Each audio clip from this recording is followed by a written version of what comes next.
بسم الله الرحمن الرحيم، والصلاة والسلام على سيد المرسلين محمد وآله الطيبين الطاهرين. قال الله سبحانه وتعالى في محكم كتابه العزيز: إذا جاء أجلهم لا يستأخرون ساعة ولا يستقدمون. صدق الله العلي العظيم. وأيضا قال في كتابه العزيز: والكاظمين الغيظ والعافين عن الناس والله يحب المحسنين. صدق الله العلي العظيم.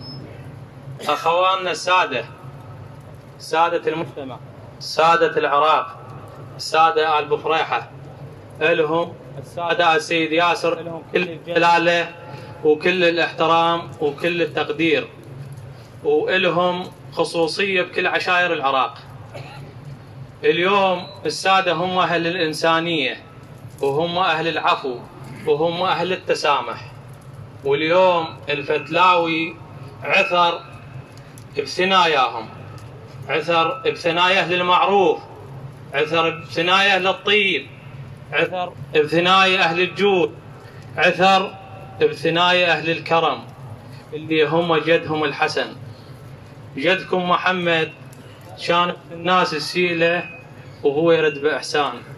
اليوم أخوالكم آل فتلة جابوا هاي القامات من سادات ومن مشايخ، وأنا أشوفها هاي كمية ونوعية، ويستاهلون السادة هاي الجاية.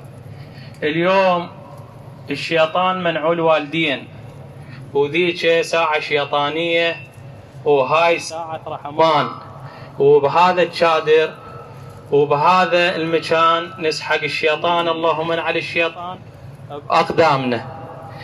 اليوم جاءوا أخوالكم الفتلة لأجل أرضاكم على هذا الحدث، ومتألمين بقدر ما متألمين السادة على السيد، لكن نقول قدر الله وما شاء فعل.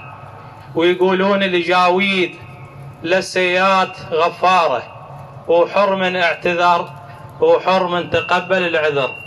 أخوكم علي آل أحمد آل حاتم آل حسن الحسناوي. تنازل منكم وجزاكم الله خير. احنا باسم الحضور جميعا، باسم الحضور جميعا، سادات ومشايخ، شكرنا وتقديرنا وامتناننا العالي لاخواننا الساده آل ياسر. نسال الله يحفظهم، وهو هذا ديدنهم الصفح والعفو والتسامح والانسانيه، واحنا ممنونين جدا منهم، ونسال الله ومحمد ان يرحم السيد برحمته الواسعه ويلهمكم الصبر والسلوان. ويتفضل السيد يقرا الفاتحه.